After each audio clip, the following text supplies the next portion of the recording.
Good morning, one and all. So, let us start today's class.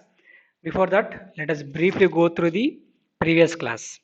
In the previous class, we have seen the noise performance of AM, amplitude modulation. So, this is a block diagram. So, this is a AM generator, and some noise NRT will be added in the channel. This is the band pass filter, so which rejects every other signals, only passes the signal that is interested to us. And this is a receiver here. uh, you know already, for AM the demodulation is ED, envelope detector, followed by low pass filter. Now this is the AM signal. So let us assume AC equal to 1. So input to the receiver is a combination of signal part and noise part. So this is signal part, this is a noise part. What is the noise? Ni of t. So we know already Ni of t is called narrowband noise. Now we have written Ni of t equal to Nc of t cos omega ct plus Ns of t sin omega ct. So how can you write like that? By using band pass representation of any signal. We have seen if x of t is a band pass signal, that can be written as x of t equal to xi of t cos omega ct plus or minus xq of t sin omega ct. There xi of t, xq of t are in phase and quadrature phase components. Now this is the input to the receiver, which is a combination of signal part and the noise part.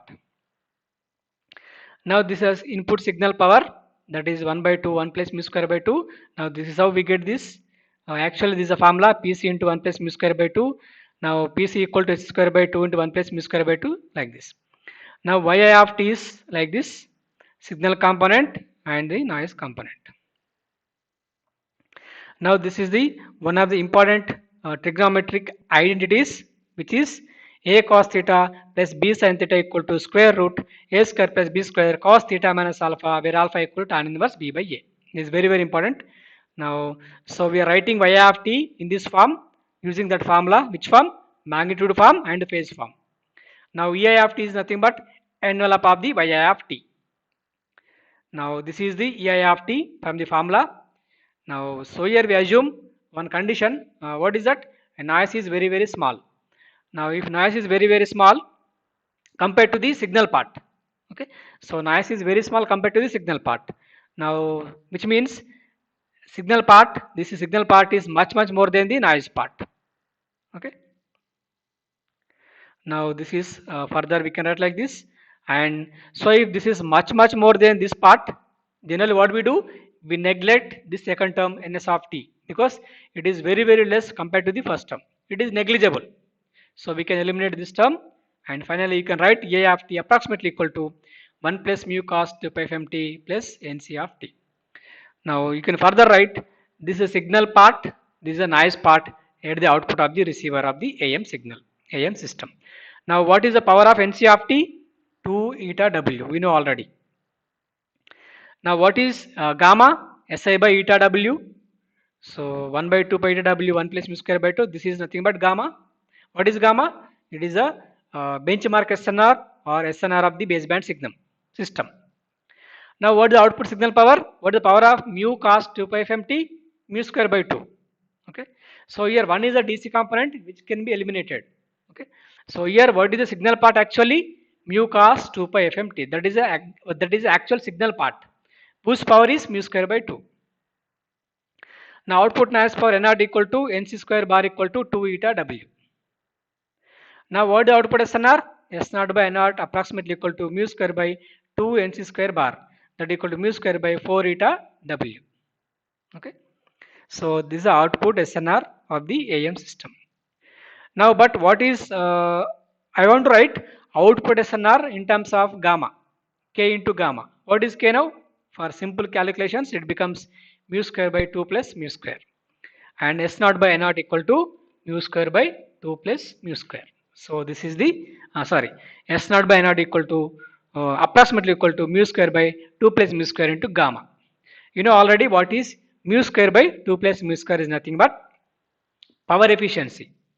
Now, so this is about output SNR of a AM system by assuming what condition? Small noise condition. Okay, please remember that. Now let us take another condition. If noise is very very large compared to the signal component, what will happen? So if if the signal part is much less than noise part, or noise is much more than signal part. Now what the output will be? Total noisy. So there is no component that is proportional to m of t. So output will be buried in the noise, or your message will be buried in the noise. Okay. So that is the problem of AM. So AM works fine if and only if noise is within the limits, or if if noise is within the limits, AM is very good system. Okay. Okay, so that is about brief review about the noise performance of AM system. Now let us go to the noise performance of angle modulated signal. You know already angle modulated means it has got two various kinds. What are they? Frequency modulation and phase modulation. Now before that, so this is a model of an FM receiver. Now this is the S of is a angle modulated signal. It can be either FM or PM. Now in the channel, noise is getting added. Okay. Now before receiver, we have a filter, band pass filter, having center frequency FC, bandwidth 2 into delta F plus FM. So that is a bandwidth of angle modulated signal. You know already. Now here, so one more extra block that is called limiter. What is the job of the limiter? The job of the limiter is to remove the amplitude variations in the FM signal.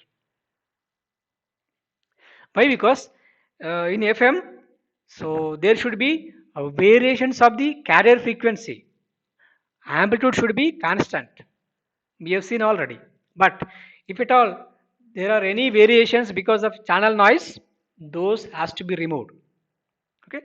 Now this job of the limiter is to remove the any variations that are present in the amplitude of the FM signal.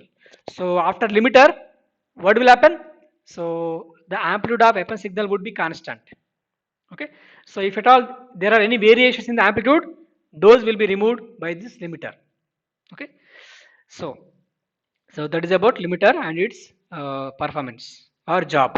Okay. So you know already FM is non-linear because it violates the principle of superposition. Now because of this, so the noise calculations in the angle modulated signals would be rather difficult. Okay, so we'll see. We try to make it simple by making some assumptions, but so it was very easy in case of AM, DSBSC, SSB, VSB because they were linear techniques. Now here, so here these FM and PM are non-linear, so that's why. So these calculations would be somewhat difficult. Anyway, so I'll try to make it simple. Please pay your attention.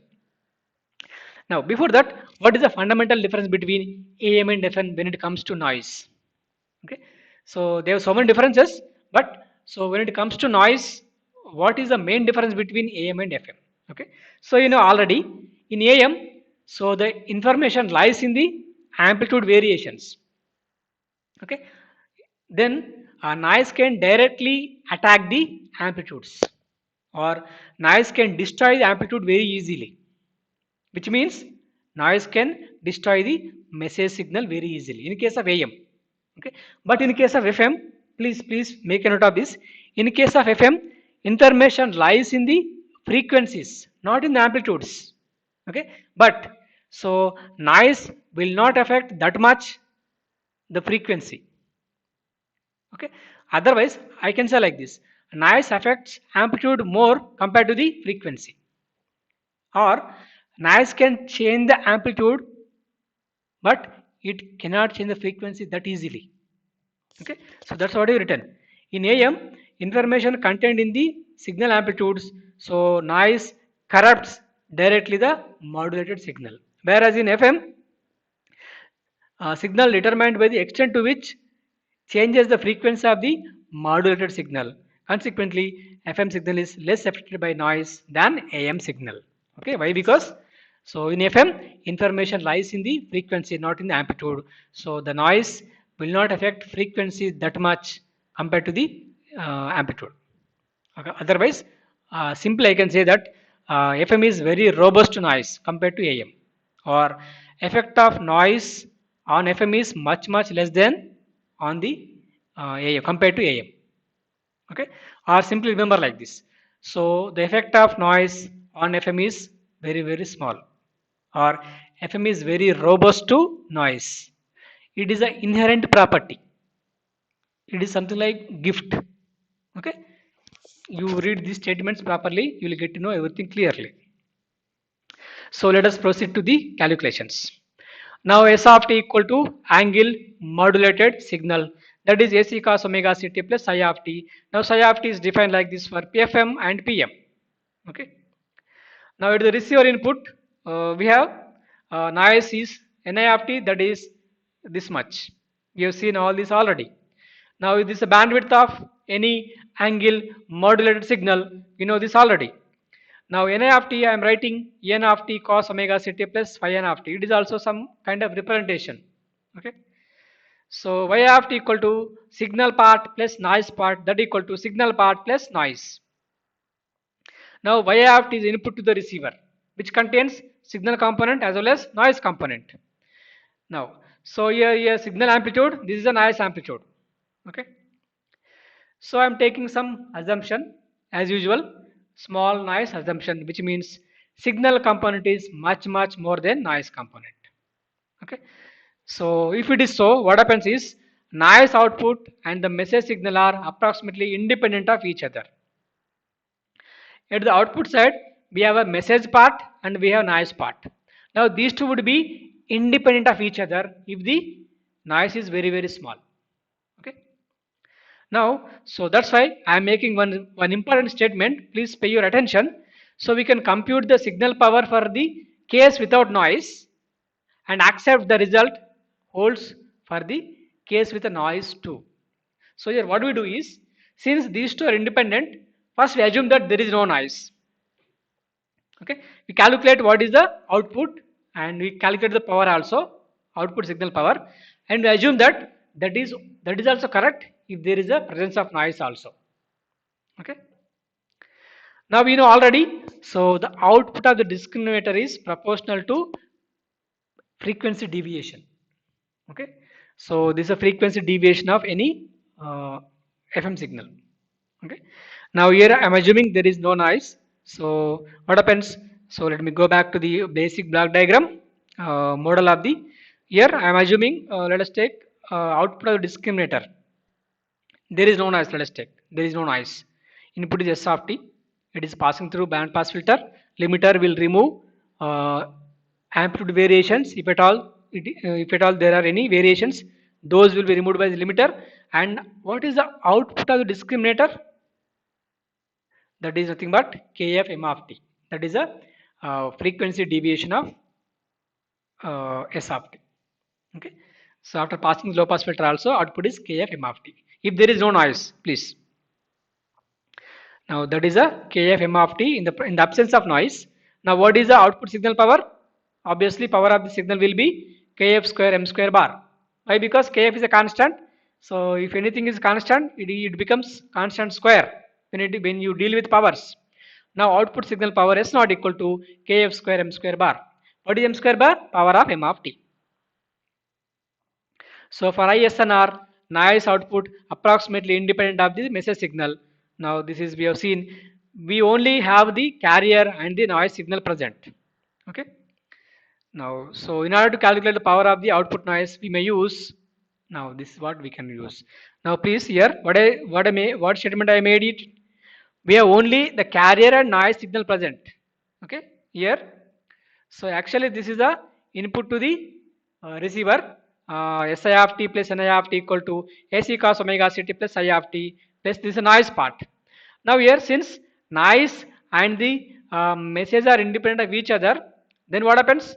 Only we have a carrier component and the noise component, which means, so we assume at the input of the receiver, we assume AC cos omega ct plus some noise.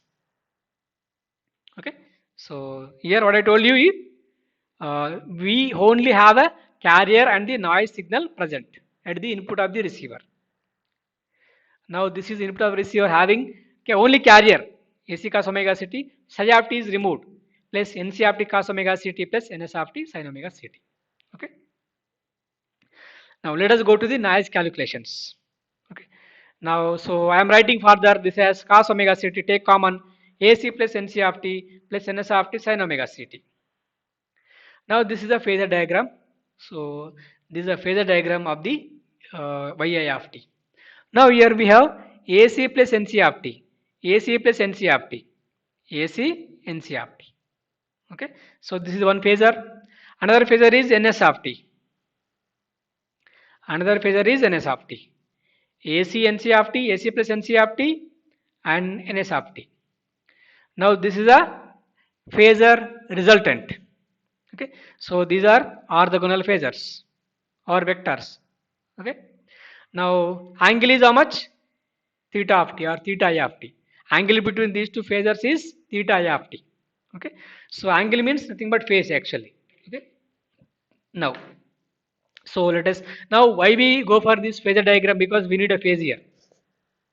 Why? Because so output of the discriminator is proportional to frequency deviation. But how to get frequency deviation? Differentiation of phase deviation or instantaneous phase. So if you know the phase, you can know the frequency. So if you know the frequency, you can find out the output. Okay, that is the logic. Now here, so instantaneous phase of this diagram is theta I of t I am calling. So that is, what is theta I of t? Here tan theta I of t equal to opposite by adjacent. What is opposite? Ns of t. What is adjacent? AC plus NC of t. Now this is tan inverse opposite Ns of t by adjacent AC plus NC of t. Now here also we are dealing with small noise case where so the signal amplitude is much more than noise, which means AC is much more than NC of t NS of t, which means theta I of t is approximately equal to tan inverse. Now in this ratio, in the denominator we have AC plus NC of t. Now AC is much more than NC of t, so which means I can neglect NC of t because it is very small compared to AC. Now I am left with NS of t by AC, but still it is also ratio of NS of t by AC. What happens? NS of t by AC ratio is also very small compared to 1. Okay, so still this ratio is very small compared to 1. Then what happens? Let us go to the small angle approximation. So I hope we have made the similar argument while discussing the noise performance of AM also. Now if theta is very small compared to 1, tan inverse theta is approximately equal to theta. It is also small noise approximation. So these are all some basics trigonometries. Okay, so I hope you know all these things.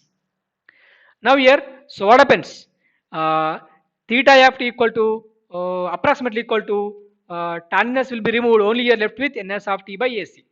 Here what is theta is nothing but actually ns of t by AC. That is very small compared to 1. Now here this is what the instantaneous frequency of the discriminator. Okay, but so output of the discriminator is instantaneous frequency, not phase. Okay, now fi of t equal to 1 by 2 pi differentiation of instantaneous phase will give you instantaneous frequency. Okay, let me do the differentiation. So anyway, this is 1 by 2 pi AC is a constant. So d ns of t by dt is the differentiation of this ns of t. Now this is the final instantaneous frequency of the output of the discriminator, or this is simply output of the discriminator only in the case of noise. So what happens? So if you take the presence of signal component and presence of noise component. See, so since these two are independent, we are doing separately. It is some kind of linearity only. Okay, but they are not linear, but we can do some sort of linearity only. Now kf m of t plus 1 by 2 pi s c dns of t by dt. Now this is, if there is no noise, this is the output of the discriminator. So this is the output of the discriminator in the case of small noise. Okay, anyway, more or less this is output of the discriminator for all cases. Okay, now this is a signal part, this is a noise part. What is signal power? Kf square m square bar, we have seen already. Output signal power is kf square m square bar. Now only thing left is how to find the output noise power. So to find out noise power, we should know what is PSD first. If you know PSD, you can get the area under PSD that equal to noise power. Now this is a we need to find what is the power spectral density of dns of t by dt. So before that, we need to go for some theory of Fourier theory. What is that? X of t having Fourier transform x of f, dx of dt having Fourier transform j 2 pi f x of f. What is j 2 pi f? Is nothing but j omega. We know already omega equal to j 2 pi, 2 pi f. What does it indicate? So if differentiate any signal in time domain, that is equal to passing that signal through a filter or a system having a frequency response h of f equal to j 2 pi f equal to j omega. So which means, so if you differentiate any signal in time domain, that is equal to passing that signal through a filter having a transfer function h of f equal to j omega. Okay. Now you know already output PSD equal to mod h of f whole square into input PSD. Now what is mod h of f? In this case j 2 pi f or j omega. What is mod j omega? Omega square only. Sorry. What is mod j omega whole square? Is omega square only. Now s naught of f equal to omega square into si of f. But what is omega square? What is omega actually? 2 pi f. Okay. Now these are some nomenclatures or terminologies. S naught of f is output, PSD of output signal, Si of f is PSD of input signal, H of f is the transfer function of the system. Now this is a diagram which tells you about the PSDs of a noise. Here this is a PSD of Ni of t.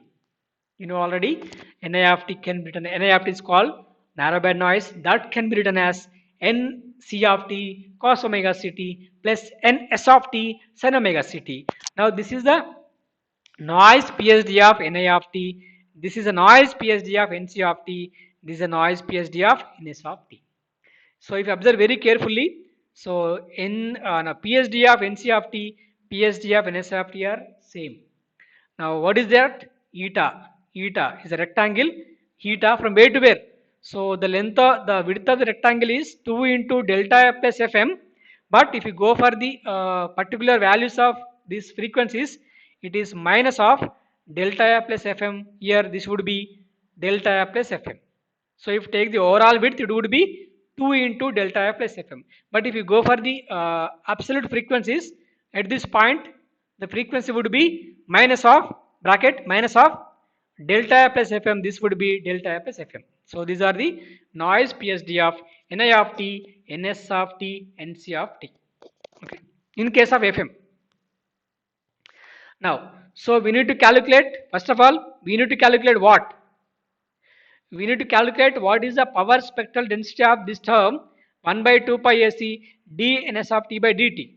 Okay. Now first of all let us calculate what is the PSD of dns of t by dt or differentiation of ns of t. Now you know already, so if differentiate anything, so that equal to in the frequency domain it would be equal to mod of j 2 pi f whole square PSD of the ns of t. This is a Fourier theory. Just now we discussed. So now now PSD of ns of t, PSD of dns of t by dt equal to j mod j 2 pi whole square into what is the PSD of ns of t? Just now we have shown the diagram. So PSD of ns of t is eta, eta constant, eta from where to where? It is over. It is not over all frequencies. Ns of t is eta only from where to where? So minus of delta f plus fm to delta f plus fm. Otherwise, over a frequency range of 2 into delta f plus fm. Now, so this is omega square. This can be written as omega square eta. Omega square eta. So the PSD of dns of t by dt is omega square eta for this frequency range only. Please make a note of this. Okay. Now, what is omega square actually? Is a parabola. So if you write y equal to x square, it represents parabola. In the same way, this represents omega square. Okay, this is a parabola. Now PSD of fi of t equal to 1 by 2 pi sc dns of t by dt. Now 1 by 2 pi sc whole square omega square n.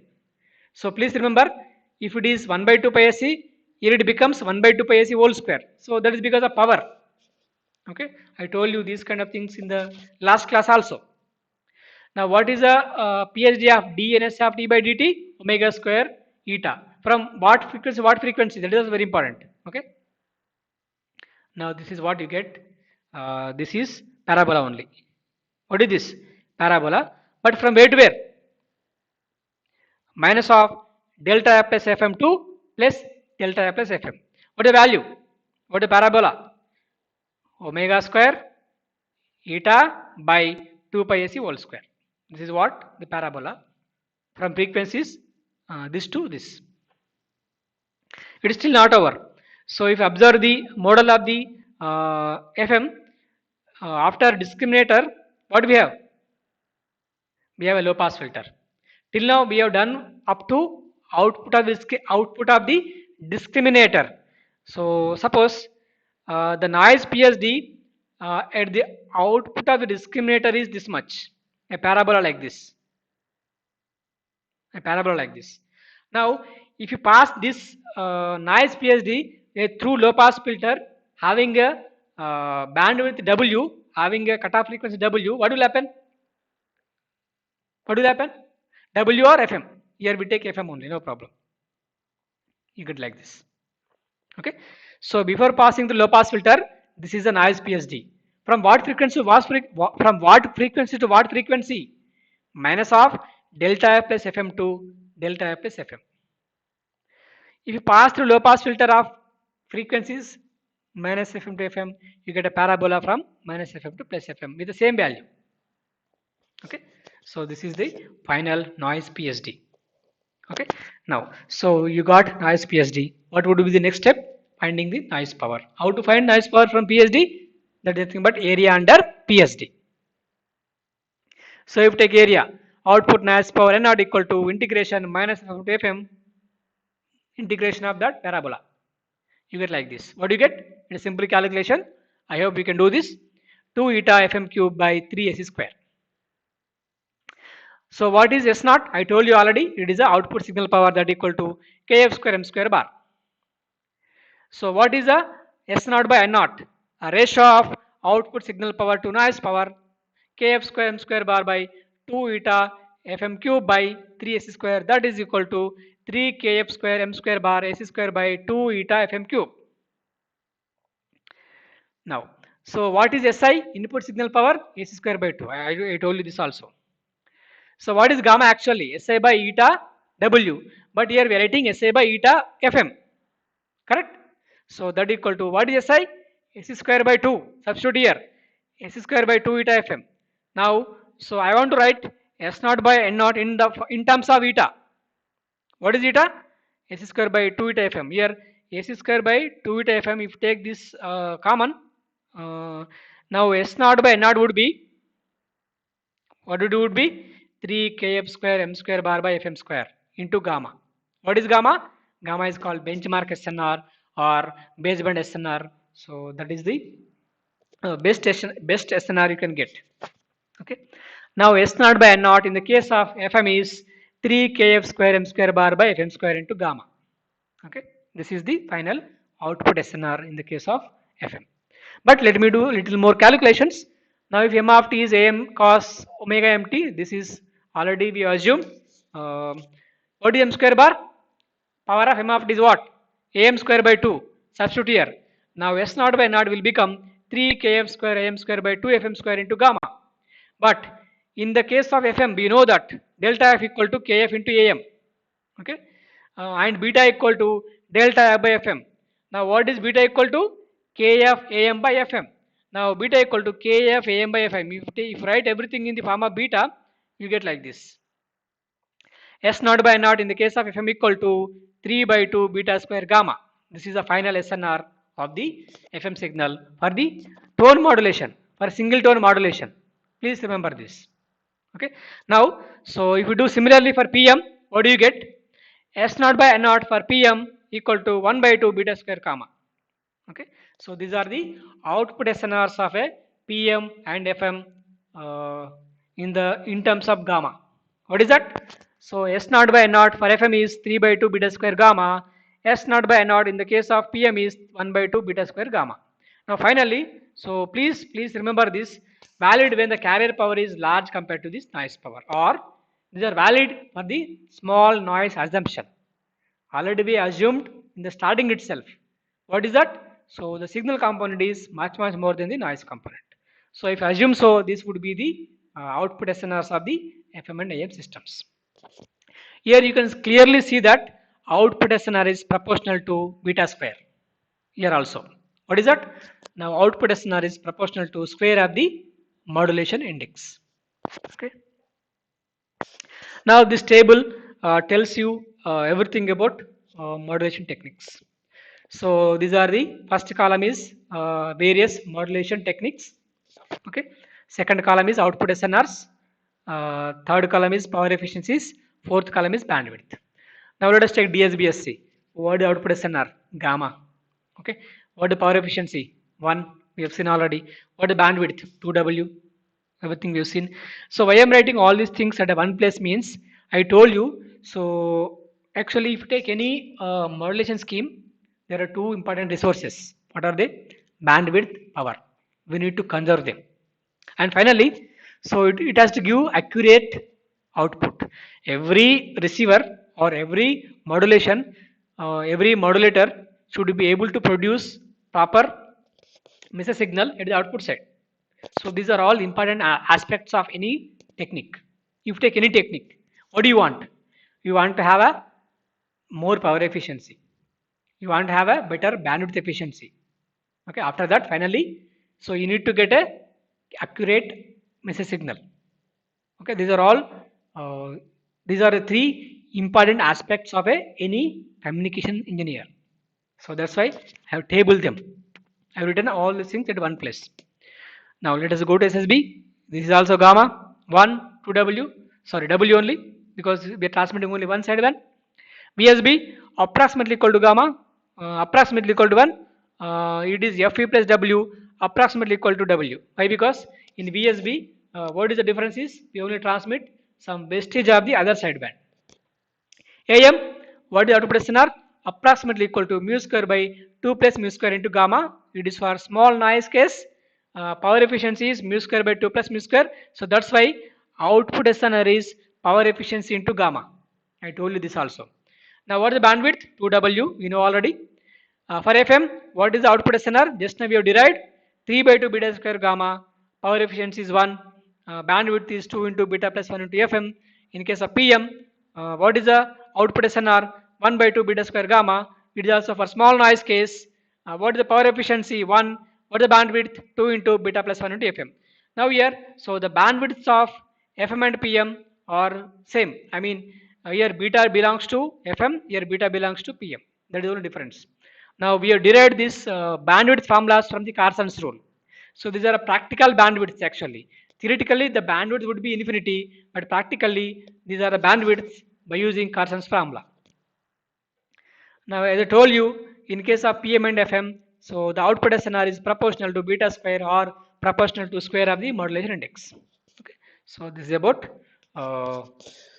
noise performance of all the modulation schemes. Okay. So we stop here. Thank you.